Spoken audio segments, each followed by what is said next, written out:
সৃষ্টি মায়ের কথা সৃষ্টি মায়ের কথা আমরা তুলনামূলকভাবে একটু কমই আলোচনা হয়। সেই জন্যে অনেকে মায়ের কথা বেশি শুনতেও চান। আমরা আসলে যেহেতু বিবেক চূড়ামণি এই দিন হয়, তাই সবসময় মায়ের কথা সুযোগ হয়ে ওঠে না। শাস্ত্রীয় ব্যাখ্যা, বেদান্ত এসব শুনে শুনে যাদের খানিকটা অরুচি হয়েছে বা স্বাদ পরিবর্তন করতে চান, তাদের জন্য নিশ্চয়ই মায়ের কথা ভালো লাগবে। তো আজকে আমরা আপনাদের যাদের পছন্দের, খুবই পছন্দের মায়ের কথা অবশ্য সবাই শুনতে চায়, তো সেই বিষয়টি আজকে আমরা আলোচনা করব। মাতৃপ্রসঙ্গ, সৃষ্টি মায়ের কথা। সৃষ্টি মায়ের কথা আমরা অরূপানন্দজির স্মৃতিকথা সম্প্রতি শেষ করেছি এবং তারপরে স্বামী ঈশানানন্দজির স্মৃতিকথা, সৃষ্টি মায়ের কথা, এখান থেকেই আমরা আলোচনা করছিলাম। আপনারা অনেকে জানেন যে ঈশানানন্দজির মাতৃ সান্নিধ্যে বলে একটি বই রয়েছে। তিনি মাতৃ প্রসঙ্গ করেছেন, মায়ের স্মৃতিকথা আলোচনা করেছেন, যেখানে বিস্তারিতভাবে এই সমস্ত কথা সেখানেও আলোচনা হয়েছে। তারই কিছু কিছু অংশ এই সৃষ্টি মায়ের কথাতে, স্বামী ঈশানানন্দজির স্মৃতিকথাতে এই বিষয়গুলো এসেছে। আমরা সেগুলি আলোচনা করছিলাম। বলে রাখা ভালো যেহেতু আমরা সৃষ্টি মায়ের জীবনী সম্পূর্ণ আলোচনা করেছি, তাই স্মৃতিকথা ঠিক মায়ের জীবনী নয়। যদিও জীবনের বিভিন্ন ঘটনা এখানে আমরা পড়ব, তবুও সম্পূর্ণ জীবনী তার থেকে এটি পৃথক। কারণ সম্পূর্ণ জীবনী, তার মধ্যে জীবনের বিভিন্ন ঘটনা, পরম্পরা পরপর অনুষ্ঠিত হওয়া, সেগুলো সেখানে আমরা আলোচনা করেছি। কিন্তু এখানে বিশেষ বিশেষ কিছু ঘটনা, যেগুলি ঈশানানন্দজি হয় দেখেছেন, নয় বিশ্বস্ত সূত্রে শুনেছেন, সেই সমস্ত বিষয় তিনি এখানে উল্লেখ করেছেন। আমরা সেগুলি আলোচনা করব। ফলে যখন জীবনী আলোচিত হয়েছে, তখন এই বিষয়গুলো কিন্তু সেখানে এসেছে। আবার এখানে এই ঘটনাগুলোই আবার একটু অন্যরকমভাবে আলোচনা হচ্ছে। আমরা সরাসরি সৃষ্টি মায়ের কথা থেকে পড়ব। সৃষ্টি মায়ের কথা যদি আপনাদের বই থাকে ভালো। বইটি আসলে যে অখণ্ড সংস্করণ উদ্বোধন থেকে প্রকাশিত হয়, সেই বইটিরই আমরা সেই বইটি থেকেই পাঠ করছি। সেখানেই সৃষ্টি মায়ের কথা লিপিবদ্ধ রয়েছে। আমরা এর আগের দিন যেখানে পড়েছিলাম তার পরের থেকে পাঠ শুরু করছি। একদিন ছোট মামি মনের খেয়ালে জামাই মনমথকে নানা স্থানে, এমনকি পুকুরে নামিয়া খুঁজিয়া না পাইয়া স্থির করিলেন যে সে জলে ডুবিয়া গিয়াছে। তো পাগলি মামির কথা আপনাদের অজানা নয়। এই পাগলি মামি হলো রাধুর মা। তো তিনি একটু পাগলি ছিলেন, সেই জন্যে ভক্তদের মধ্যে তিনি পাগলি মামি নামেই খ্যাত হয়ে আছেন। এবং এই পাগলি মামি কীরকম পাগলি ছিলেন যে তিনি, তার জামাই হচ্ছে রাধুর স্বামীর নাম মনমথ, তো সেই জামাই তাকে বিভিন্ন জায়গায় তিনি খুঁজছেন, খুঁজে না পেয়ে তিনি ভাবছেন যে ও জলে ডুবে গেছে, এবং এই ভেবে যে ঠাকুরজি, কারণ ঠাকুরজিকে তিনি মোটেই সহ্য করতে পারেন না। ঠাকুরজি হচ্ছেন আমাদের শ্রী শ্রী মা। তো তাই ঠাকুরজি যেহেতু তিনি মনমতো জামাইকে খুঁজে পাচ্ছেন না, বোধহয় জলে টলে ডুবে গেছে, পরে ভাবছেন এসব ঠাকুরজির কাজ। তখন ছুটিয়া আসিয়া ভিজা কাপড়ে মায়ের পায়ে পড়িয়া আকুলভাবে কাঁদিয়া বলিলেন, ওগো ঠাকুরজি, আমার জামাই বাড়ুজ্জে পুকুরে ডুবে গেছে গো, কি হবে গো। ব্যাস, এখন পাগলি তো, কিন্তু কখনো কখনো আবার ভালো কথাও বলে। যদি সত্যি সব সময় পাগলি হতো তাহলে তার কথা হয়তো কেউ গ্রাহ্য করতো না, কিন্তু এখানে এসে যে কথাটি বলছেন খুবই সাংঘাতিক কথা, যে জামাই জলে ডুবে গেছে আর কি করা উচিত, সেই জন্য তিনি আকুলভাবে কান্নাকাটি করে মায়ের পায়ে লুটিয়ে পড়ছেন। ঠাকুরজি, আমার জামাই বাড়ুজ্জে পুকুরে ডুবে গেছে, কি হবে। মা হঠাৎ সেটি শুনিয়া আমাদের ডাকিয়া বলেন, আর শিগগির এসো। পাগলিকে বলছে, শোনো, পাগলি যে কথাটা বলছে সেটি সামান্য কথা নয়। মনমতো জলে ডুবে গেছে, তো তখনই মনমতোকে খোঁজা উচিত। তাই মা বলছেন যে আরে দেখো দেখো, তাড়াতাড়ি এসো। পাগলিকে বলছে, শোনো। ব্যস্ত হয়ে উঠিলেন, আমরা ছুটিয়া আসিলাম। আমরা মানে স্বামী ঈশানানন্দজি এবং অন্যান্যরা। হরি বলিল, মনমতো বেনেদের দোকানে তাস খেলছে, দেখে এলাম। এদিকে হইচই শুরু হয়ে গেছে, কোথায় গেল মনমতো, জলে ডুবে গেছে। আর হরি এসে বলছে, মনমতো বেনেদের দোকানে তাস খেলছে, দেখে এলাম। মা বললেন, শিগগির ছুটে খবর দিয়ে তাকে নিয়ে এসো, যাও মনমতোকে নিয়ে এসো। আমরা তৎক্ষণাৎ মনমতোকে লইয়া আসিলাম। তাহাকে দেখিয়া ছোট মামি অপ্রস্তুত হইয়া ক্রোধ ভরে বকিতে বকিতে চলিয়া গেলেন।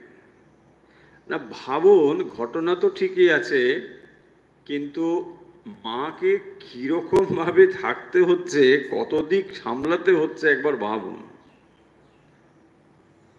একদিকে রাধু আর তার মা এরকম সর্বদাই মাকে এইভাবে খোঁটা দেয় যে তুমি আমার মেয়েটাকে এমন করলে যে সে আমার কাছে না থেকে তোমার কাছেই থাকে। আমাকে আর মা বলে বেশি ডাকে ডাকে না, আমার কাছে আসে না, তুমি ওকে বশ করে শেষ করে দিয়েছ। এই সব কথা মাকে শুনতে হচ্ছে।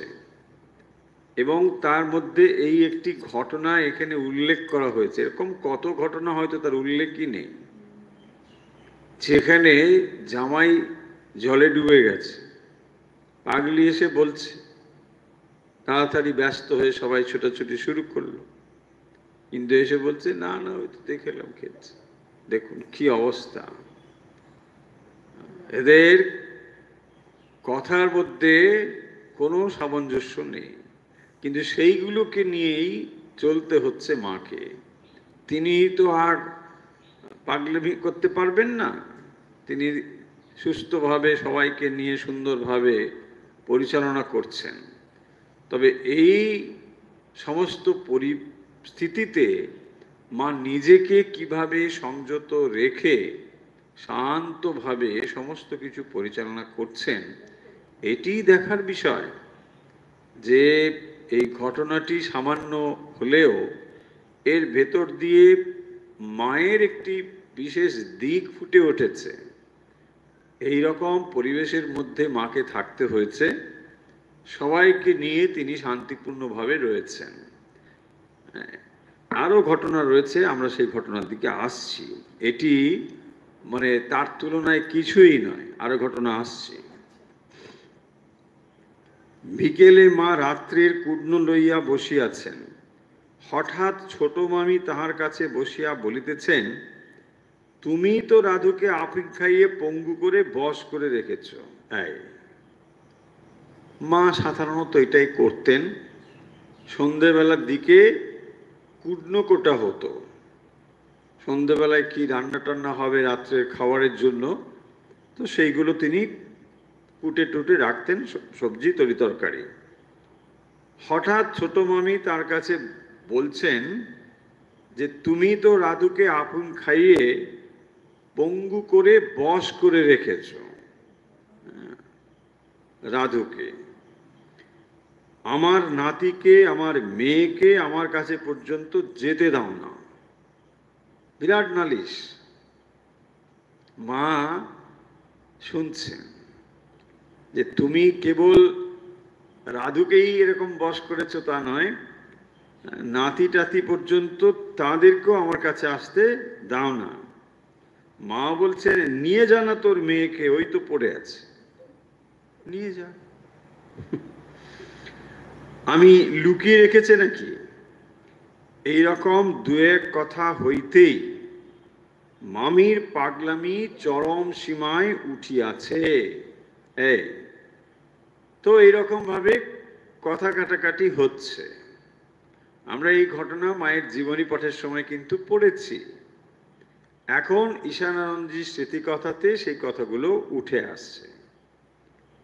তো সেখানে দেখাচ্ছেন যে দুজনের সঙ্গে একটু কথা কাটাকাটি হচ্ছে, এবং হঠাৎ যেহেতু পাগলি, তো বুঝতেই পারছেন তার হঠাৎ করে তিনি কখনো রেগে যাচ্ছেন, আবার শান্ত হলে শান্ত হয়ে যাচ্ছেন। ক্ষণে রুষ্ট ক্ষণে তুষ্ট। হ্যাঁ, রুষ্ট তুষ্ট ক্ষণে ক্ষণে, তাই না? কখনো রেগে যাচ্ছে, কখনো কি করছেন, মাকে মারবার জন্যে তিনি একখানি জ্বালানি কাঠ আনিতে ছুটিয়াছেন। চেলা কাঠ দিয়ে মাকে মারবেন। মা তখন চিৎকার করে বলছেন, ওগো কে আছো, পাগলি আমায় মেরে ফেললে। ভাবুন যে কি অবস্থা পরিস্থিতির মধ্যে যিনি জগৎ জননী, ঠাকুর যাকে ভুল ক্রমে না জেনে একবার বলে ফেলেছিলেন, দরজাটা ভেজিয়ে দিয়ে যাস। জানতেন না যে সে মা, তিনি ভুল ক্রমে যাস বলে বলে দিয়েছিলেন। তাতেই সারা রাত ঘুমোতে পারেননি। বলছেন, কেন এরকম কথা বলে ফেললাম, খুবই কষ্ট হচ্ছে। পরে নিজে এসে বলছেন, দেখো তুমি কিছু মনে করনি তো কালকে? মা ওটা ব্যাপারই নয়, হয়তো বলেই গেছেন। কিন্তু ঠাকুরের মনে অজান্তে হলেও যে তিনি একটা রূঢ় শব্দ বলে ফেলেছেন, তাতেই তার এরকম হচ্ছে প্রতিক্রিয়া। ফলে বোঝা যাচ্ছে যে ঠাকুর মাকে কোন দৃষ্টিতে দেখতেন। আর সত্যি সত্যি মায়ের অবস্থান ছিল এটাই, তিনি বিশ্ব জননী, জগৎ জননী। এই বিশ্ব ব্রহ্মাণ্ডের যিনি অধিপতি, তিনি হচ্ছেন তার অধিষ্ঠাত্রী দেবী। তো এই যে মা, সেই মাকে মানে জগৎ লীলায় শরীর ধারণ করে এসে ঈশ্বরীকে কত দূর দুঃখ যন্ত্রণা সহ্য করতে হচ্ছে, সংসারের আবিলতার সঙ্গে তার পরিচয় ঘটছে, সংসারের যে কি পাক, সেই সমস্ত কঠিন পরিবেশ মাকেও সহ্য করতে হচ্ছে। ভাবুন কি তাদের প্রয়োজন, কেনই বা তারা দেহ ধারণ করে পৃথিবীতে আসেন? একমাত্র তারা আসেন অনুকম্পা, ভক্তানুকম্পা ধিত বিগ্রহং ওয়ে। একমাত্র মানব কল্যাণের জন্য তারা দেহ ধারণ করে আসেন। শ্রীরামকৃষ্ণ দেখুন দেহ ধারণ করে যখন এসেছেন, কঠিন গলরোগে আক্রান্ত হয়েছেন, ধীরে ধীরে তার দেহ একেবারে শুষ্ক হয়ে যাচ্ছে, খেতে পাচ্ছেন না, এত কঠিন পরিস্থিতি, অথচ তিনি ভক্তদের কল্যাণ কামনা করছেন, তাদের কি করে আধ্যাত্মিক উন্নতি হয় সেসব চিন্তা করছেন। আমরা অবাক হই যে কতদূর অনুকম্পা ভালোবাসা থাকলে এইরকম ভাবে দেহ ধারণ করে ভগবান আসেন, তাদের স্বরূপ থেকে কতদূর নেমে আসেন ভাবুন। তারা মানব দেহ ধারণ করতে বাধ্য নয়, আপনি আমি দেহ ধারণ না করে উপায় নেই বলেই দেহ ধারণ করেছি। আমরা কেউ চয়েস করে দেহ ধারণ করিনি, আমরা বাধ্য হয়েছি। এই বিশ্ব প্রকৃতি আমাদেরকে দেহ ধারণ করতে বাধ্য করেছে, যে যাও তোমাকে দেহ ধারণ করতেই হবে, তা না হলে তোমার পাপ পুণ্য শুভ অশুভ এর সমাধান হবে না, যেতেই হবে। তাদের কোনোভাবে দায় নেই যে শরীর ধারণ করে এত কষ্ট সহ্য করতে হবে, এবং কতদূর কষ্ট কেবল মানসিক নয় শারীরিকভাবেও মেরে ফেলবেন বলে ভাবুন একবার। সেখানে মা বলছেন চিৎকার করে, ওগো কে আছো, পাগলি আমায় মেরে ফেললে, বাঁচাও। ঝালাকাঠ নিয়ে তাকে মারতে উঠেছে। আর একদিন তো রয়েছে সেই বেগুন চুরে মেরেছিল, এত পিঠে উঁচু হয়ে গিয়েছিল। ভাবুন এসব সহ্য করছেন মা। এই যে জগৎ সংসারের যে আবিলতা, যে পঙ্কিল অবস্থা, এইটি একেবারে হাতে নাতে উপলব্ধি করছেন। তাহলে স্বয়ং ভগবতী তিনি একটি আদর্শ স্থাপনের জন্য এসেছেন। সাধারণ মানুষ প্রতিনিয়ত এই আবিলতার মধ্যে রয়েছে, প্রতিনিয়ত এই পঙ্কিল অবস্থার ভেতরে রয়েছে, এবং এখান থেকেই ধীরে ধীরে তিনি মন তুলে নিচ্ছেন। আমরা দেখব এই যে ঘটনাগুলো, এগুলো আসলে শেষের দিকের ঘটনা। যখন জগৎ জননী প্রায় স্থির করে ফেলেছেন যে লীলা সম্বরণ হবে, তখনই দেখবেন আস্তে আস্তে এখান থেকে মন উঠছে, এবং অবশেষে দেখবেন একদিন শ্রী মা তার মুখ থেকে কোনোদিনই কোনো অবস্থাতে, যার মুখ থেকে কোনো খারাপ কথা যাতে অমঙ্গল হবে এই ধরনের কোনো বাক্য মা কখনোই উচ্চারণ করেননি। অবশেষে তাও হয়েছে। আসছি সেই ঘটনায়। বলছেন, আমি দৌড়িয়া গিয়া দেখি কাঠখানি প্রায় মায়ের মাথায় ফেলেন আর কি, তাড়াতাড়ি উহা দূরে ফেলিয়া দিয়া মামিকে সদর দরজা পার করিয়া দিলাম। রাগে কাঁপিতে কাঁপিতে তাহাকে ভৎসনা করিয়া পুনরায় সে বাড়িতে আসিতে নিষেধ করিলাম। মাও তখন উত্তেজিত হইয়া বলিয়া ফেলিলেন, পাগলি কি করতে বসেছিলি, ওই হাত তোর খসে পড়বে। এই যে দেখুন মায়ের মুখ থেকে এই কথা বেরোলো। কোনোদিন মায়ের মুখ থেকে এমন কথা আর দ্বিতীয় আমরা শুনতে পাবো না, কোনোদিন বলেননি। সেইটি মা সখেদে বলছেন, ঠাকুর এ কি করলাম, এখন উপায় কি হবে? আমার মুখ দিয়ে কোনোদিন তো কারো ওপর অভিসম্পাত বাক্য বেরোয়নি, শেষটায় তাও হলো। মা খুব আক্ষেপ করছে যে তার মুখ দিয়ে এই কথা বেরিয়ে গেল। যখন জগৎ সংসারে কোথাও কারোর স্থান না হয়, মা তাকে স্থান দেন, এবং সেই জন্য দেখবেন মা কখনোই কাউকে কোনো রূঢ় বাক্য বলেননি। কারণ যদি তিনি রূঢ় বাক্য বলেন তাহলে সেই সন্তান যাবে কোথায়? অন্তত পক্ষে একটি রাস্তা তো খোলা থাক, যে যেখানে এসে সে আশ্রয় পেতে পারে, সেই কারণের জন্য আমরা দেখব জীবনে সারা জীবন মা আশীর্বাদই বর্ষণ করেছেন। কখনো অমঙ্গল সূচক, অভিসম্পাদ সূচক কথা বলেননি, কিন্তু এখানে তিনি এটি উচ্চারণ করেছেন যে ওই হাত তোর খসে পড়বে। এবং সত্যি সত্যিই তা হয়েছিল। যারা জীবনী পাঠ করেছেন তারা তো জানেনই যে সত্যি সত্যি হাত তার খসে পড়েছিল। মহামায়ার মুখ থেকে যে শব্দ উচ্চারিত হবে তা সত্য হবেই হবে, হবেই। ঘটনা পরম্পরা এইভাবে ঘটেছে। মা সঙ্গে সঙ্গে জিভ কেটে একেবারে শিউরে উঠেছেন, ঠাকুরের দিকে হাত জোর করে বলছেন যে ঠাকুর, এ কি করলাম, এখন উপায় কি হবে?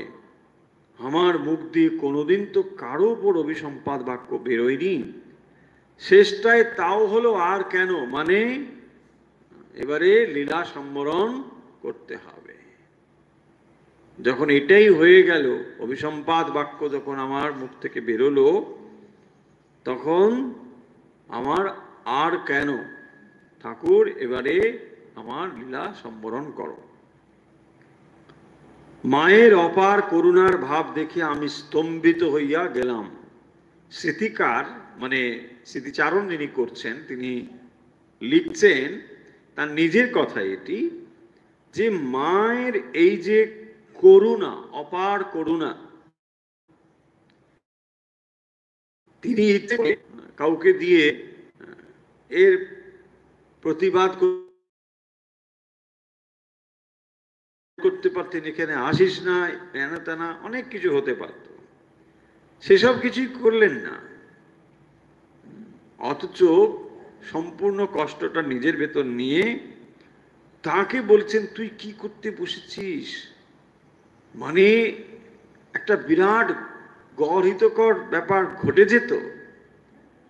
শ্রী মাকে, যিনি জগৎ জননী, এই বিশ্ব ব্রহ্মাণ্ডের যিনি রচয়িত্রী, তো তার ওপরে এইরকম ব্যাপার যদি ঘটে, বিশ্ব ব্রহ্মাণ্ডে কেউ নেই তাকে রক্ষা করবে। মা যার উপর রুষ্ট হবেন কেউ তাকে বাঁচাতে পারবে না, বরং বিশ্ব ব্রহ্মাণ্ডে যদি কেউ রুষ্ট হয় মা তাকে রক্ষা করে দেবেন। সেই জন্য দেখবেন মা বলছেন, জমের সাধ্যি কি আমার ছেলেকে রসাতলে নিয়ে যায়, আমি মা থাকতে আমার ছেলেকে রসাতলে কে নিয়ে যাবে? এত বড় কথা রয়েছে। বিধির বিধানকে তিনি চাইলে খণ্ডন করে দিতে পারেন, কিন্তু যদি মা কার উপর রুষ্ট হন, বলছেন তাহলে কেউ, ব্রহ্মা বিষ্ণু কেউ তাকে রক্ষা করতে পারবে না। ভাবুন, এই হচ্ছে মা। আর সেই মাই এখন অনুতাপ করছেন ঠাকুরের কাছে যে ঠাকুর, এটা আমার কি হলো, আমি শেষটাই অভিশাপ বাক্য উচ্চারণ করলাম। তাই বলছেন ঠাকুরের কাছে, আর কেন? এবার লীলা সম্বরণের সময় হয়েছে।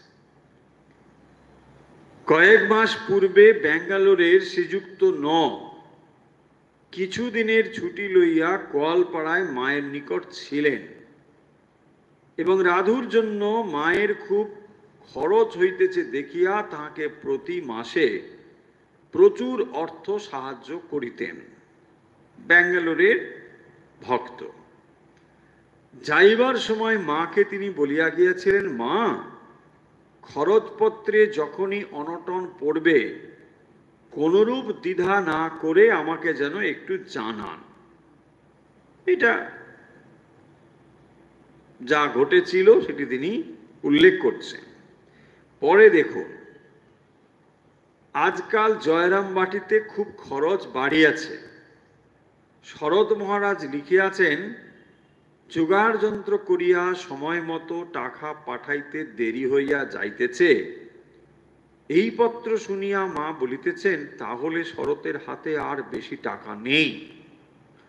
কারণ শরৎ মহারাজ এই কথা সাধারণত মাকে লেখেন না, যে জোগাড় যন্ত্র করে টাকা পাঠাতে দেরি হচ্ছে, এ কথা কখনোই লেখেন না। যখন এসব কথা লিখছেন তাহলে বুঝতে হবে সত্যি খুব অর্থাভাব রয়েছে, হাতে টাকা নিশ্চয়ই নেই। এবং সেই জন্য এই কথা শুনে মা বলছেন শরতের হাতে নিশ্চয়ই আর টাকা বেশি নেই, তা না হলে এমন কথা সে কেন লেখে। সেদিন ওই কথা বলে গেল, হ্যাঁ গা, আমি তার কাছে কি টাকা চাইব? কারণ ব্যাঙ্গালোরের ভক্ত, তিনি বলে গিয়েছেন, মা দরকার হলে আমাকে বলো, আমি টাকা পাঠিয়ে দেব। কিন্তু শরৎ মহারাজ আবার লিখছেন টাকা বেশি নেই, ফলে আমি চাইব কি না। দেখুন কত সংকোচ মায়ের, নির্লোভ, তার অতিরিক্ত অর্থের কোনো প্রয়োজন নেই, যতটুকু প্রয়োজন এই ভক্ত সেবা, রাধু ইত্যাদির জন্য। নিজের সামান্য খাওয়া দাওয়া সামান্য। তাই বলছেন, ঠাকুর তোমার শেষ আদেশটি কি রক্ষা করতে পারবো না? ঠাকুরের শেষ আদেশটি কি ছিল? ঠাকুর বলেছিলেন, কারোর কাছে হাত পাতবে না, চিত হাত করো না। চিত হাত, চিত পটান মানে এই যে চিত, হাত কাউকে চাইতে গেলে কি হবে? চিত করতে হবে, তাই না? চিত পাত, এই যে চাইতে হবে।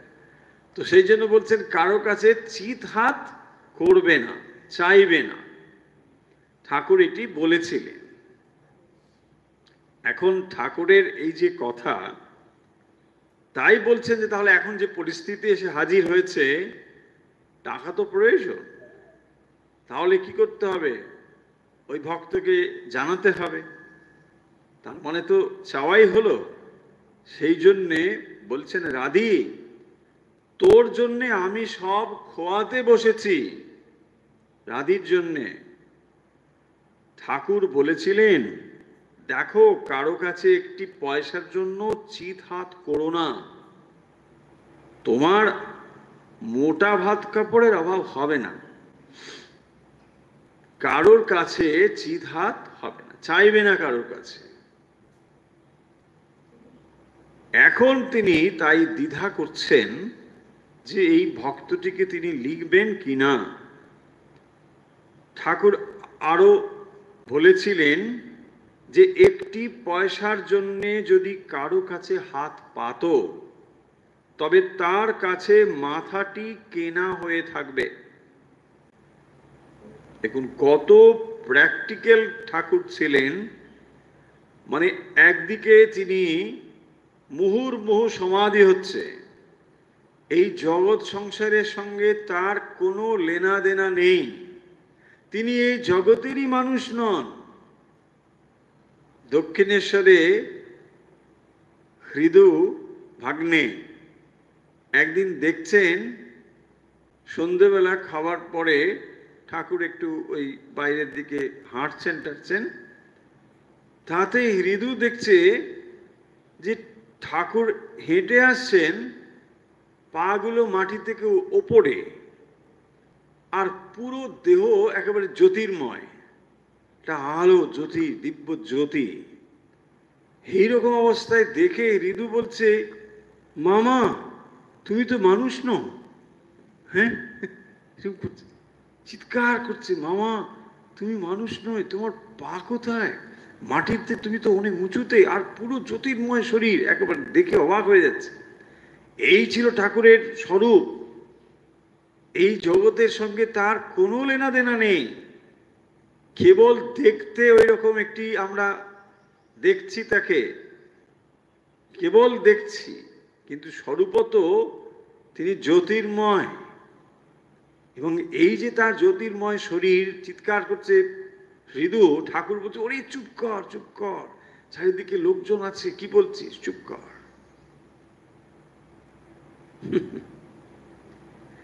এই ঠাকুর কি প্র্যাকটিক্যাল, যে যখন জগতের কথা বলছেন তখন পূর্ণভাবে যেন তিনি জগতে রয়েছেন, এবং এই জগতে কিভাবে থাকতে হবে, কিভাবে এই জগতে থাকলে ঠিক ঠিকভাবে থাকা সম্ভব, এই সমস্ত উপদেশ তিনি দিচ্ছেন। একটি পয়সার জন্যে যদি কারো কাছে হাত পাতো, তার কাছে মাথাটি কেনা হয়ে থাকবে। ঠাকুর কত দূরদৃষ্টি সম্পন্ন ছিলেন, যে যদি তুমি কারো কাছে হাত পাতো তাহলে কি হবে, তোমার স্বাধীনতা চলে যাবে। সে যখন যেটা বলবে এটা করতে বাধ্য। টাকা দিয়েছিলাম না, যিনি বিশ্ব জননী ঠাকুর কখনোই চাইতেন না তার স্বাধীনতা কোনোভাবে খর্বিত হোক। সেই মা, তার মর্যাদাই আলাদা। ঠাকুর সেই জন্যে এই উপদেশগুলো মাকে দিয়ে গিয়েছেন, যেগুলো কখনো করো না। বরং পর ভাতা ভালো, পর ঘোরও ভালো নয়। আরো যে কথা বলেছিলেন, বলেছেন বরং পর ভাতা ভালো, তুলনামূলকভাবে পর ঘোরও ভালো নয়। পর ভাতা মানে অন্যের গৃহে ভাত, অন্ন গ্রহণ করা। আর পরঘোর মানে হচ্ছে অন্যের আশ্রয়ে থাকা, ঘর। পর ঘোর, অন্যের আশ্রয়ে। তুমি চাইলে খাবার কেউ দিল, ঠিক আছে, এটা হয়ে গেল। আমি অন্যের দেওয়া আহার গ্রহণ করি, ঠিক আছে, তুলনামূলকভাবে, কিন্তু চাইতে না করেছেন। বরং পর ভাতা ভালো, কিন্তু পর ঘোরও ভালো না। মানে অন্যের গৃহে যদি আশ্রয় গ্রহণ করে থাকো, সেটা কত খারাপ। বলছেন তোমাকে ভক্তেরা যে যেখানেই নিজেদের বাড়িতে আদর করে রাখুক না কেন, কামার পুকুরের নিজের ঘরকানি কখনো নষ্ট করো না। সেই জন্য কামার পুকুরের ঘরটি সর্বদাই মা রেখেছেন, কারণ ওটাই তার সম্মানের জায়গা। যদি ওটি না থাকতো তাহলে সবাই কি ভাবতো, ইস, কার কিছু নেই, সবাই করুণার চোখে মাকে, না তো উপায় নেই, এখানে রাখতে হবে, দুদিন থাক, তারপরে ওখানে রাখো না, খুব কৃপা করছেন সবাই, এটা করুণার দৃষ্টি থাকতো, তাই না? কত প্র্যাকটিক্যাল। সেই জন্য বলছেন যে না, পর ঘোরও ভালো না, তার থেকে নিজের আশ্রয়টি থাক। কেউ আদর করে নিয়ে গেল, ঠিক আছে, যাও সেখানে থাকো, সব ঠিক আছে, কিন্তু এটা যেন তারা না মনে করে যে আমি ছাড়া মা আর থাকবে কোথায়, তাই না? সেই জন্য এইসব কথা। তো যে কথাগুলো এর ভেতরে রয়েছে খুব দামি দামি বিষয়। কথা হলো এই, যে মা দ্বিধাবোধ করছেন, কিন্তু ভক্ত তাকে বলে গিয়েছেন যদি অর্থের প্রয়োজন হয়, জানালেই তিনি সানন্দে তা করবেন। তবুও মা দ্বিধা করছেন এই কথাটুকু জানাতে। কোনোদিন তিনি নিজের জন্য তো নয় এরকম করে চাইতেন না। বেশ কতগুলি সুন্দর সুন্দর এখানে উপদেশ রয়েছে, এবং এই উপদেশগুলো যেমন দেখুন ব্যবহারিক জীবনে আমাদের কাজে লাগার মতো। ব্যবহারিক জীবনে এই কথাগুলো খুব মূল্যবান। আধ্যাত্মিক জীবন এবং ব্যবহারিক জীবনের মধ্যে একটি সামঞ্জস্য রয়েছে। আমরা অনেক সময় মনে করি যে ব্যবহারিক জীবন যেমন ভাবেই একটা চললো, আধ্যাত্মিক জীবন সুন্দর হয়ে যাবে, তা কিন্তু হবে না। এই দুটির মধ্যে সুসামঞ্জস্য রয়েছে। যদি সংসার জীবনে মানে খুবই এলোমেলো হয়, তিনি আধ্যাত্মিক জীবনে খুব গোছালো হবেন এটা আমরা আশা করি না, বা হয় না সাধারণত। ঠাকুরের জীবন লক্ষ্য করুন, তিনি যখন সমাধি থেকে বুদ্ধিত হয়েছেন তখন এই সংসারের যা কিছু পরিপাটি সেদিকে কিন্তু দৃষ্টি আছে। পরিপাটি মানে বিলাসিতা নয়, পরিপাটি মানে সুন্দরভাবে সাজানো, গোছানো। তিনি বলছেন যে যখন প্রয়োজন হবে, যদি সেই জিনিসটি তখন আমরা না পাই, তাহলে সেই জিনিসটির আর ইউটিলিটি, প্রয়োজনীয়তা কি? সেই জন্য বলছেন গুছিয়ে রাখো। কত সুন্দর একটি উপদেশ, যে ছুরিটি রাখার প্রয়োজন কখন হবে বলা যায় না। ধরুন সন্ধ্যের সময় প্রয়োজন হলো, তখন আপনি আলো জ্বালবেন না ছুরি খুঁজবেন, এমন একটা বিপদ হয়তো এসে হাজির হলো। সেই জন্য ঠিক যে জিনিসটি সেখানে সেখানে রাখবা। এবং এই অধ্যাত্ম জীবনে যারা সফল, যারা উচ্চ মার্গের বা উচ্চ কোটির সাধক, তাদের জীবনেও দেখা গেছে তারা কিন্তু সংসার জীবনে একটা একটা শৃঙ্খলা, একটা সুন্দর গোছানো হয়েছে। এগুলো অগোছালো এটা হয় না। অগোছালো মানেই তার মনের একটা দিক, সেটাও যে সুশৃঙ্খল নয়, অগোছালো, এটা প্রমাণ করে।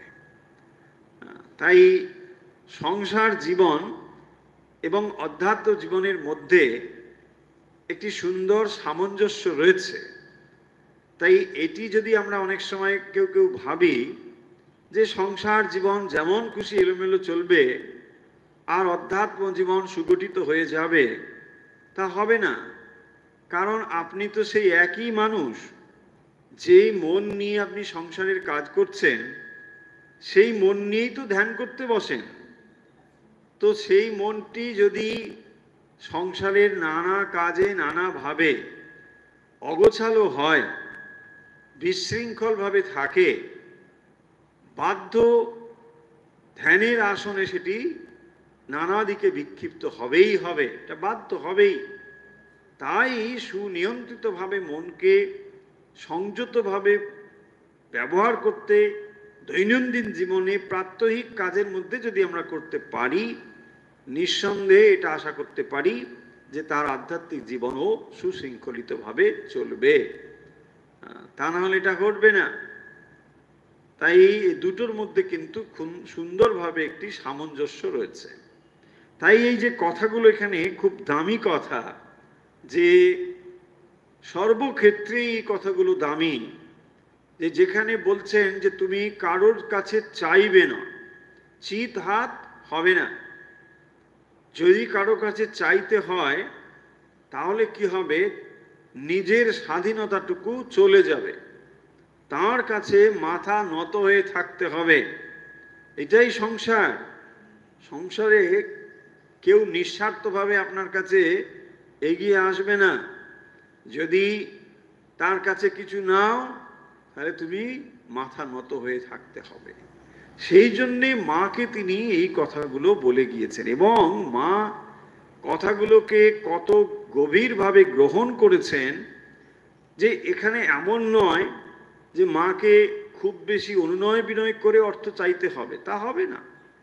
কেবল মুখের কথাটুকু উচ্চারণ করলেই তিনি সানন্দেটি দেবেন, কিন্তু তবুও তিনি কুণ্ঠিত হচ্ছেন যে চাইব কি করে। এর পরের একটি ঘটনা, মনসা নামে একটি ছেলে মায়ের কাছে এসেছে। দীক্ষা এবং গৈরিক নেওয়া তার খুব ইচ্ছে। মাও তাকে আনন্দের সঙ্গে তা দিলেন। সে খুব আহ্লাদিত হয়ে সন্ধ্যার সময় কালী মামার বৈঠকখানায় বসে, আর কিছু নাই সংসারের মাঝে কেবল শ্যামা সার রে, এবং মন ছাঁচে তোমারে ফেলে শ্যামা, এই দুটি গান গাইল। তো মনের আনন্দে অনেক দিনের ইচ্ছে ছিল মায়ের থেকে দীক্ষা নেবেন এবং মায়ের থেকে মানে গেরুয়া, সন্ন্যাসের চিহ্ন গেরুয়া, সেইটি তিনি গ্রহণ করবেন। তো মা যখন সেইটি তাকে দান করেছেন, স্বাভাবিকভাবেই মনের ইচ্ছে পূরণ হয়েছে বলে তিনি খুব আনন্দিত এবং তাই কালীমামার বৈঠকখানায় বসে মনের আনন্দে গান গাইছেন। মায়ের খুব ভালো লাগিয়াছে। তাহার কাছে বসিয়া রাধু, মাকু, নলিনী, মামিরা দু একজন এবং আরো অনেকে শুনিতেছিলেন।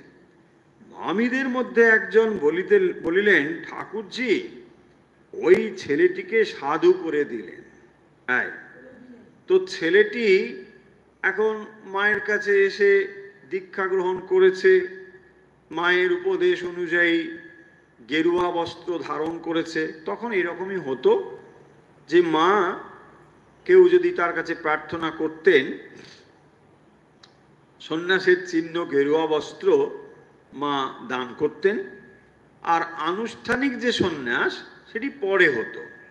তো সেটি একটা সিস্টেম ছিল, সেই অনুযায়ী সেটা হতো। কিন্তু মা কি করতেন, গেরুয়া তাকে পড়ার অধিকার দিতেন। মা এইভাবে দিয়ে দেওয়ার পরে আনুষ্ঠানিক সন্ন্যাস বিরজা হোমটম করে যা এটা হতো, মা সেটা বলেও দিতেন যে এটা দেওয়া হলো, তুমি কিন্তু এইগুলো করে নেবে। এইভাবে সে খুব অত্যন্ত আনন্দিত হয়েছে স্বাভাবিকভাবেই, যেটা তার কাঙ্ক্ষিত ছিল, সে অনেক দিনের আশা করেছে, প্রার্থনা করেছে, এটা পেয়েছে। মামিরা কি বলছেন, যে মামিদের মধ্যে একজন বলছেন, ঠাকুরজি ওই ছেলেটিকে সাধু করে দিয়েছে। আচ্ছা, মাকু তাতে সায় দিয়ে বলল, তাই বটে, পিসিমার যেমন কাজ, পিসিমা এই সব ভালো কাজ করছেন না। কারণ না, এই ছেলেগুলো কত ভালো টালো ছিল, আর তাকে গেরুয়া পরে দিয়ে সর্বনাশ হয়ে গেল। অমন ভালো ভালো ছেলেদের সাধু করে দিচ্ছে। বাপ মা কত কষ্ট করে মানুষ করে মুখ চেয়ে আছে, তাদের কত আশা, সেসব চুরমার হয়ে গেল। এখন উনি হয় হিসেকেশে গিয়ে ভিক্ষে করে খাবেন, আর না হয় রোগীদের সেবায় মলমূত্র ঘাটবেন। তার মানে তখন ওইসব ছিল আমাদের বিভিন্ন সেবাশ্রম অথবা কনখল আশ্রম, সেখানেও এইসব রোগীদের চিকিৎসা হয়। এরা যারা সাধু ব্রহ্মচারী তারা এই কাজই করতেন। হয় এই কাজ করবেন, আর না যদি মনে করেন নিজে তপস্যা করবেন, হিজিকেশ চলে যাবেন, এই করবেন। তাতে কি হবে, মানে খুবই গর্হিতকর কাজ হবে। কারণ যদি তিনি বিয়ে থা করতেন, ছানাপোনার জন্ম দিতেন, হ্যাঁ ট্যাঁ হতো, তাহলে খুব ভালোই হতো। সেইগুলি হচ্ছে না বলে সেই জন্য বলছে কি হলো। তার মানে সমাজ এমন পথেই চলে যে যেখানে তারা যে পথটি অভ্যস্ত, নিজে যে খুব সুখে আছে তা বলবো না, কিন্তু সেই পথের বাইরে যেন কেউ না যায়। আমি কষ্ট পাচ্ছি, এসো ভাই তুমিও কষ্ট পাও, কষ্ট পাওয়ার ট্র্যাডিশনটি যেন চলে। কারণ দেখবেন এই ধারাটি যেন চলতে থাকে, তার বাইরে যে কোনো কিছু হতে পারে এ বুদ্ধি যেন তাদের কাজই করে। সেই জন্যই বলছেন, তার পরামর্শ কি দিচ্ছেন দেখুন, বলছেন বিয়ে থা করা সেটাও তো সংসার ধর্ম। হ্যাঁ, বিয়ে থা করা এটাও সংসার। কথা হচ্ছে যে এর মধ্যে অনেক কথা আছে, কথা আমি অনেকবার শুনেছি অনেকের মুখে, যে বেথা করাও তো একটা ধর্ম। বলি ভাই, ধর্ম তো ঠিক কথা, আপনি কতটা ধর্ম করছেন আর কতটা বেথা করছেন এ দুটো ভালো করে বুঝুন, তাই না? এই দুটোকে যদি গুলিয়ে ফেলে তাহলে হবে সর্বনাশ। বেথা কি সংসার ধর্ম করবার জন্য করছেন, না অন্য কিছুর জন্য করছেন, নাকি জীবন যে পথে চলছে সেই পথে চলেছেন, নতুন কিছু ভাবার ভাবনা নেই? এই কথাগুলি হচ্ছে ভাবনা, তাই না? সেই জন্য মানুষ কি করে, যে পথে সবাই চলেছে আমিও সেই পথে চলেছি, ব্যাস এটাই, এতে আর নতুনত্ব কি? সেই জন্য তিনি তার মতোই বলেছেন, খুব খারাপ কিছু বলেননি। তিনি বলছেন যে বিয়ে থা করা সেও তো সংসার ধর্ম। তাহলে সংসার ধর্ম করে, কারণ তিনি তো ভাবেই আছেন, তিনি আর এর বেশি কেন ভাবতে পারবেন। আর কি বলছেন, তুমি যদি এরকম সাধু করে দাও মা ঘটে যাবেন, মানে মহামায়ের সঙ্গে যেন তার কথাবার্তা হয়েছে যে তুমি যদি এরকম সাধু করে দাও তাহলে কি হবে, সব চলে গেল, মানে সংসারের এখানে সমতাটা নষ্ট হয়ে যাবে। সেই জন্য বলছে তার কি হবে, খুবই চিন্তার বিষয়। হ্যাঁ, মহামায়া চটে যাবেন, মানে মহামায়ার কাজের ডিস্টার্ব হয়ে যাবে সেই সব। মা তখন বলছেন, মাকু ওরা সব দেব শিশু, হ্যাঁ দেব শিশু সংসারে ফুলের মতো পবিত্র হয়ে থাকবে, এর চেয়ে সুখের কি আছে বলতে।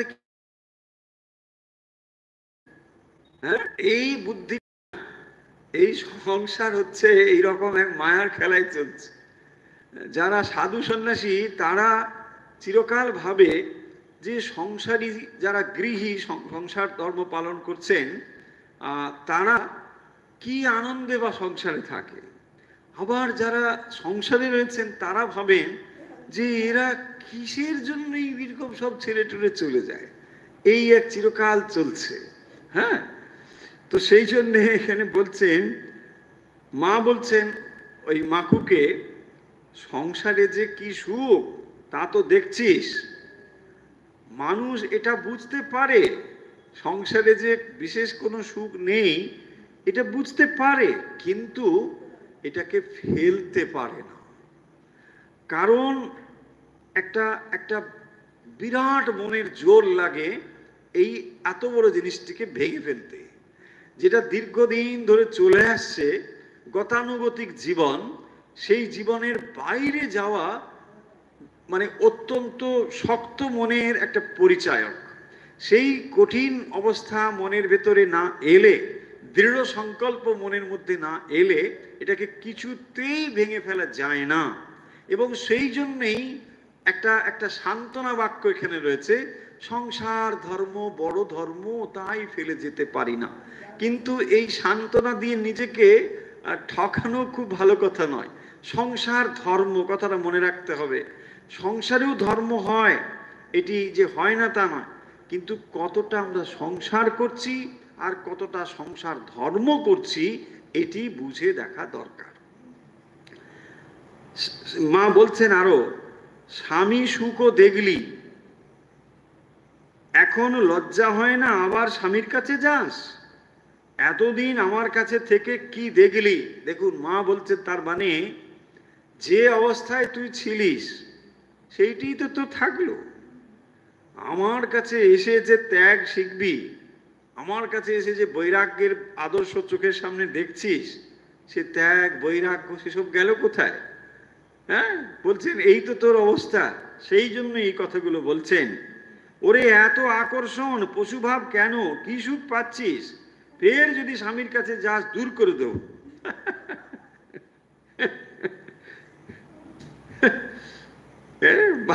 বলছেন যে এই তো তোদের অবস্থা। তার মানে যে গণ্ডির ভেতরে সে রয়েছে তার বাইরে যে জগৎ আছে এই ধারণাই সে করতে পারছে না। ডাইলুটেড হয়ে যায়। এটা না, সংসার হচ্ছে এমন একটা জায়গায় যেখানে বুদ্ধি আর কাজ করে না, পুরো ডাইলুটেড হয়ে যায়, ব্রেন ট্রেন সব শেষ। হ্যাঁ, সব শেষ। একবার ওই যাতা করে পড়ে গেলে ব্যাস 60, 65, 70 কোথায় থামবে তার শেষ নেই, সব শেষ।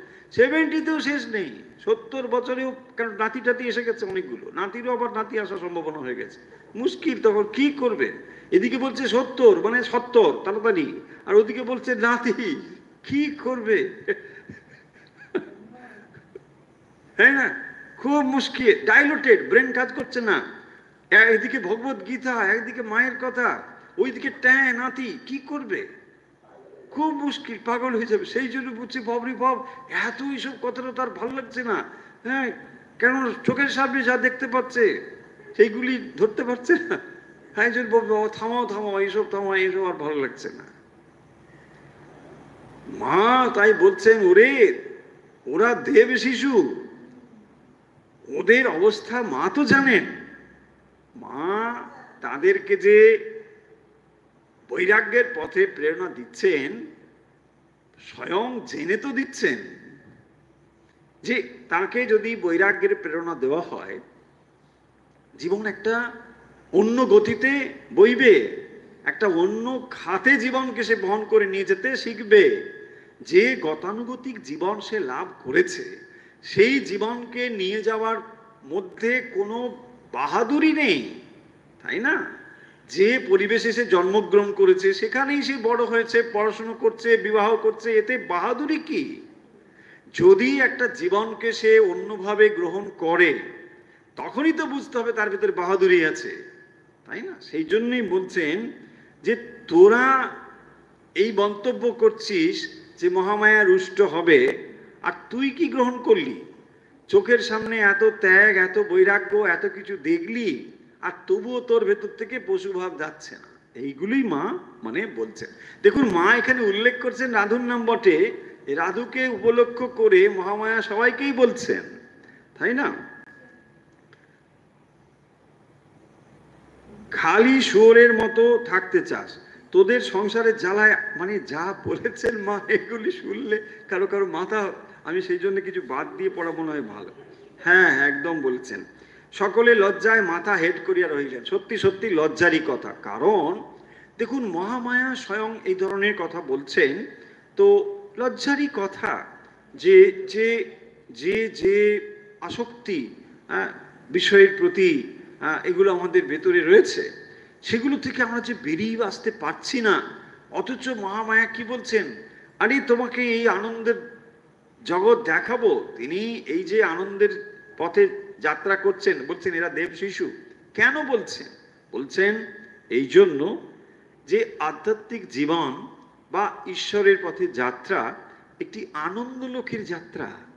যে পথে গেলে চিরতরের জন্য তুমি আনন্দ লাভ করতে পারবে, আর এই সংসারের তুচ্ছ জিনিস নিয়ে তোমার কি হবে? আর এ তো তুমি এক জন্মে নয়, জন্মে জন্মে করেছো, তাই না? আমরা যে আজ স্ত্রী, পুত্র, কন্যা, নাতি নাতনি করি, এটা নতুন কিছু নয়। কত জন্মে কতবার এরকম কাণ্ড করে এসেছি, তার ঠিক আছে, তাই না বাবু? এই এক জন্মে নাতিপুতি না, এরকম কত জন্মে নাতিপুতি। তাই বলছেন যে এই একই খেলাই তো খেলছো।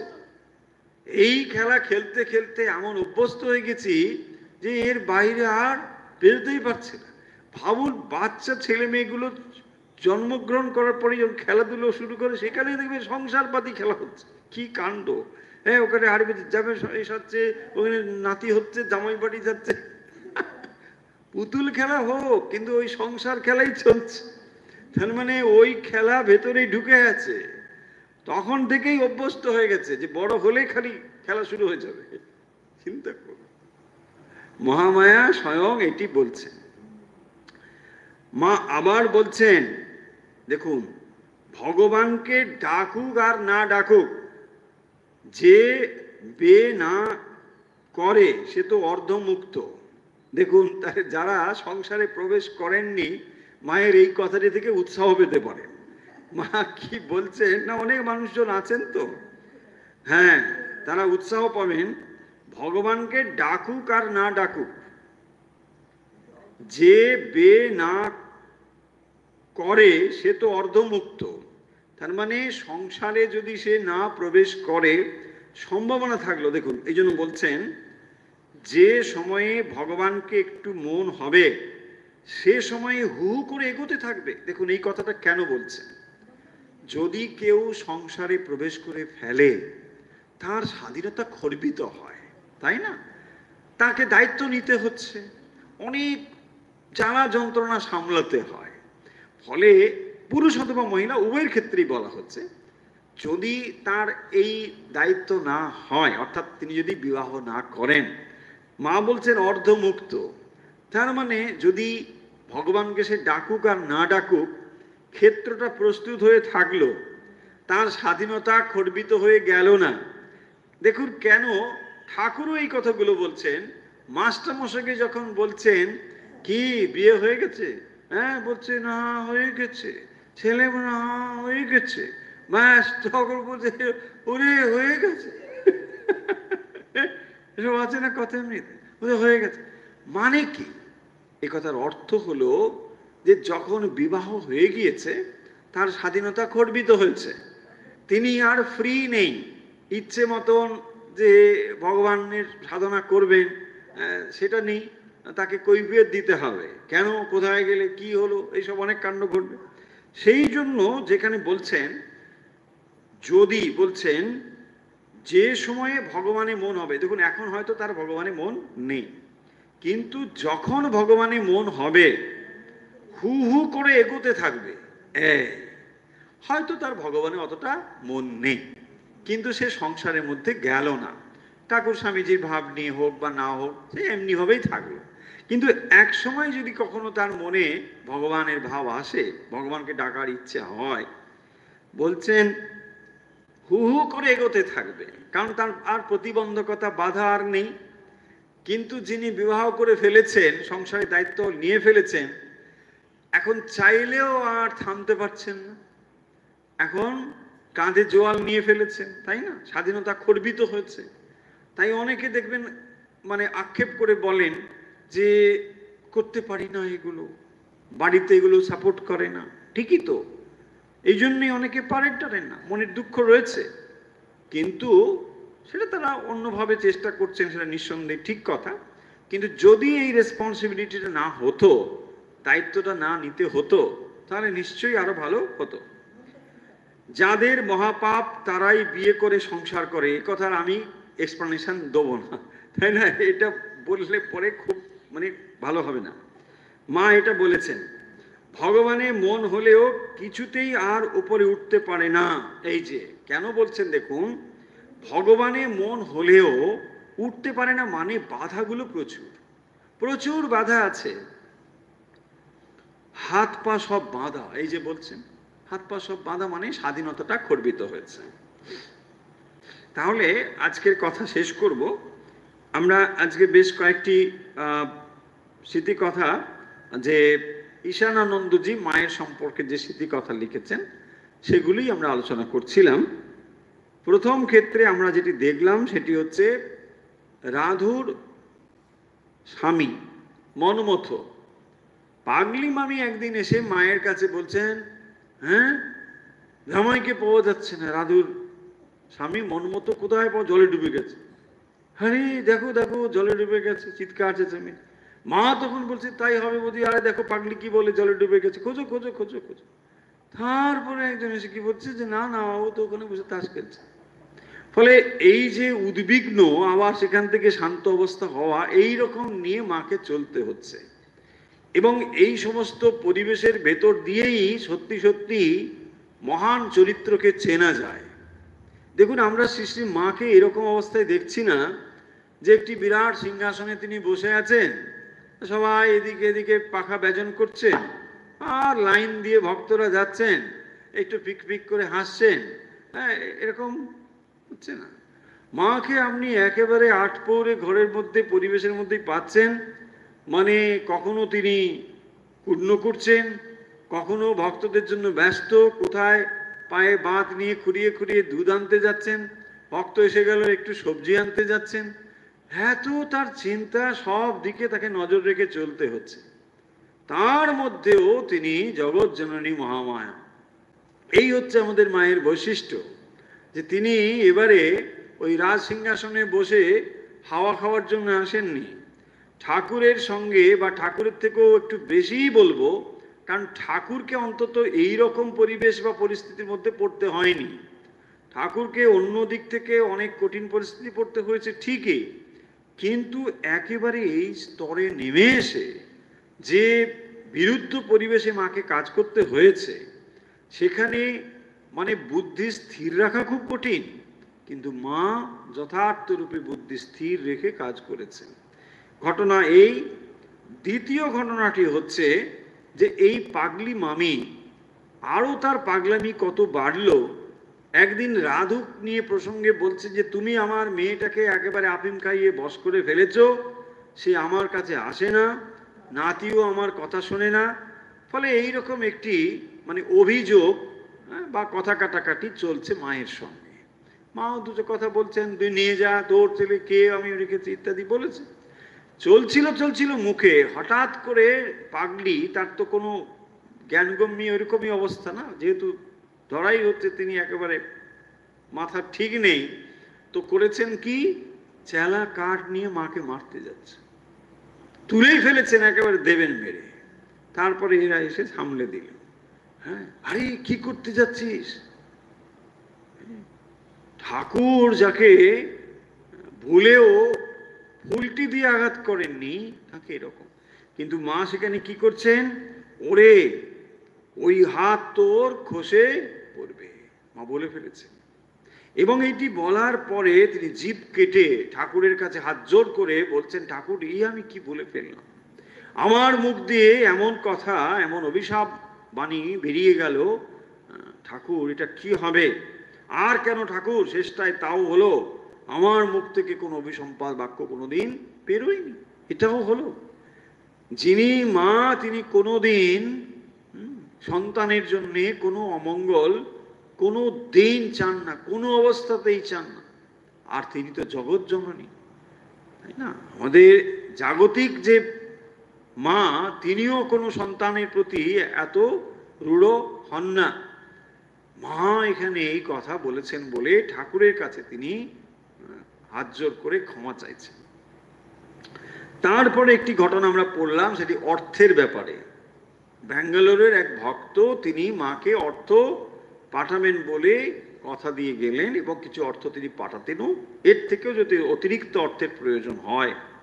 সেই প্রসঙ্গে মা বলছেন যে ওকে লেখা কি আমার ঠিক হবে?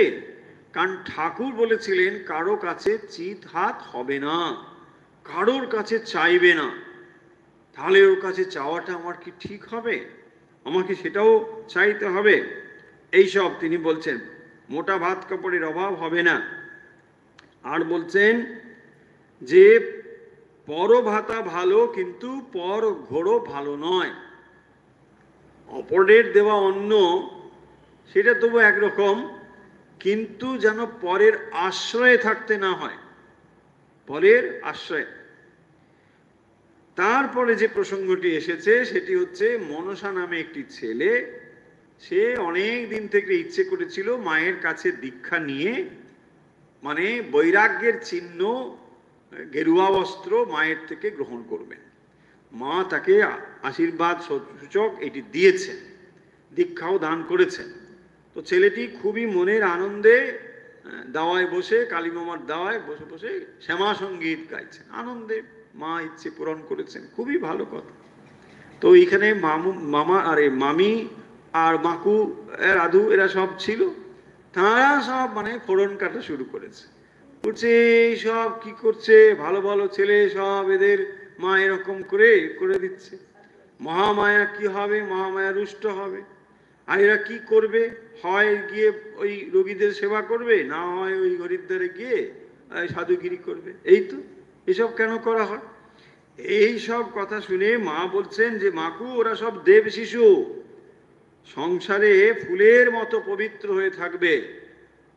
তাহলে দেখুন, শ্রী শ্রী মা এসেছেন আদর্শকে পূর্ণভাবে রূপায়ণ করতে। তিনি কেবল সংসারীর মা নয়, তিনি সন্ন্যাসীরও মা, সংসারী গৃহীরও মা। তাই তাকে একটি আদর্শ স্থাপন করতে হচ্ছে। যে উচ্চ আদর্শ যদি তার চোখের সামনে না থাকে, তাহলে গৃহীও অগ্রসর হবে কি করে, গৃহ সামনে এগোবে কি করে? তাই তাকে দুটো আদর্শ স্থাপন করতে হচ্ছে। সেই জন্য তিনি বলছেন, ওরে তোরা এই কথা কেন বলিস? এরা পবিত্র হয়ে থাকবে সংসারে ফুলের মতো, এদের জীবন দেখে মানুষ শিখবে, তবেই তো ভক্ত সাহস পাবে, এগোবে। আর তোরা কি করছিস, এইসব আসক্তির মধ্যে পড়ে আছিস, পশুর মতো জীবনযাপন করছিস, আমাকে দেখেও তোদের জ্ঞান হয় না, লজ্জা করে না, এইসব কথাগুলো বলেছেন।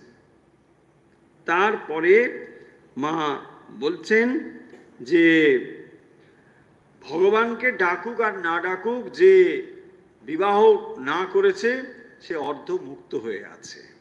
কারণ যখন ভগবানকে ডাকার ইচ্ছে হবে, ঈশ্বরের দিকে যদি তার মন চায়, তখন সে ইচ্ছে করলে, চেষ্টা করলে মন হু হু করে সেদিকে দিতে পারবে আর এগিয়েও যাবে। কিন্তু যারা অলরেডি সংসারের মধ্যে ঢুকে পড়েছেন, তাদের আর ইচ্ছে থাকলেও খুব বেশি কিছু করার সুযোগ নেই। তাই বলছেন যে যারা সংসারের মধ্যে প্রবেশ না করেছেন তারা এটা। তবে দেখুন, এটা আবার মানে এরকম নয় যে বিয়ে না করলেই সব সুন্দর হয়ে গেল, মানে বিবাহ না করে ওরকমও কোনো মানে নেই যে শুধুই তিনি বিবাহ করেন, সেটাও ভালো কথা নয়। দায়িত্ব যদি কিছু না নেন, কিছুই করেন না, সেগুলো গুড ফর নাথিং হয়ে যাবে। আবার উল্টো দিক থেকে বিবাহ করেই যে তার সব খর্ব হয়ে গেছে তাও নয়। সংসারে অনেক মানুষ আছেন, এটাকে সেই জন্য খুব জেনারেলাইজ করাও মুশকিল, যে সংসারে এমন মানুষ অনেক আছেন তারা সত্যি সত্যি বিবাহিত জীবনই যাপন করেন, কিন্তু তারা অনেক অনেক সন্ন্যাসীর থেকেও অনেক ঊর্ধ্বে। যেমন দেখুন মাস্টারমশাইয়ের জীবন, হ্যাঁ, যেমন বলরাম বাবুর জীবন, এরা তো আদর্শ হয়ে আছেন, তাই না? এইগুলো আদর্শ জীবন। তারা গৃহীর জীবন যাপন করেছেন ঠিকই, কিন্তু তারা সন্ন্যাসীর থেকে কোনো অংশে কম ছিলেন না। ফলে এইরকম জীবন, তাই এখানে একটা দিক থেকে বলেছেন ঠিকই কথাটি, কিন্তু এই কথাটি মানে সার্বিকভাবে যে একটা একটা আমরা জেনারেলাইজ করে দিতে পারবো সেটা পারবো না। তো যাই হোক, আজকের এই কথা আমরা এখানে শেষ করছি। আমরা পড়ছিলাম আসলে শ্রী শ্রী মায়ের কথা, স্বামী ঈশানানন্দজি স্মৃতি কথা থেকে আমরা পাঠ করছিলাম আজকে। চলুন তাহলে মায়ের কথা আমরা এখানে শেষ করি।